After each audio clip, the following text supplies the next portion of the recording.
Manchester City finally found their way back to winning form at the Etihad, easing past bottom-placed Wolves in a game that felt settled almost from the opening moments.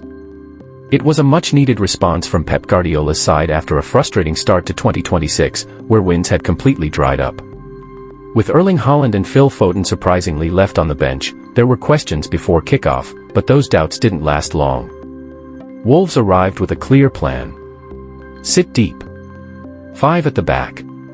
Stay compact. But City, sharp and purposeful from the first whistle, immediately began pulling the strings. Inside the opening 5 minutes, debutant Marc Guéhi almost marked his first City appearance with a goal, rising at the back post only to head straight at José Sa. It was an early warning, and Wolves didn't heed it. A minute later, City were ahead. Matheus Nunes whipped in a teasing cross, and Omar Marmoush reacted quickest, stabbing the ball home to claim his first Premier League goal of the season. It was a moment of calm finishing, and a sign of trust repaid after his first league start since August. City didn't slow down. They dominated possession, shifted Wolves side to side, and carved openings almost at will.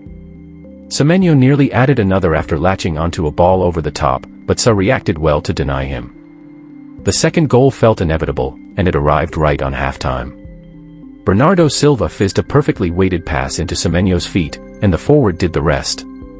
One touch to set himself, another to guide a cool finish from the edge of the box. Clinical. Controlled. Game effectively over. Semenyo wasn't finished either. In the second half, he cut in from the right once again and rattled the crossbar, showing exactly why City moved quickly to bring him in. Haaland and Foden eventually entered the fray, but by then the hard work had already been done. At the back, Marc Guéhi quietly impressed.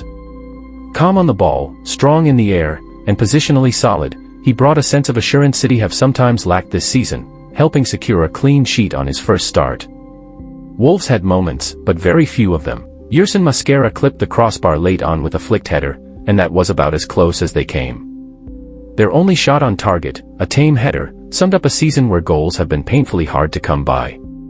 There was a brief moment of controversy when the ball struck Mosquera's arm in the box, but referee Farai Hallam, on his Premier League debut, stuck with his original decision after a pitchside review. For Wolves, this defeat felt heavy. They arrived unbeaten in 4 games, but barely laid a glove on City. With just one win all season and a growing gap to safety, Championship football now feels almost inevitable. For City, though, this was about restoring belief. After being outplayed by Manchester United and suffering a shock Champions League defeat in midweek,